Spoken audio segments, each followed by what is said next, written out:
What? You see Zach anywhere? Nah, his shift's about over. He probably cut out early.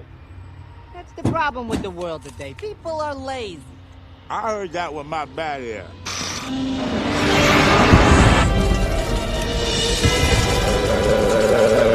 What is that? Hey, don't. You think the leveler can handle this, baby? Sure, that leveler eats everything. Kinda like you.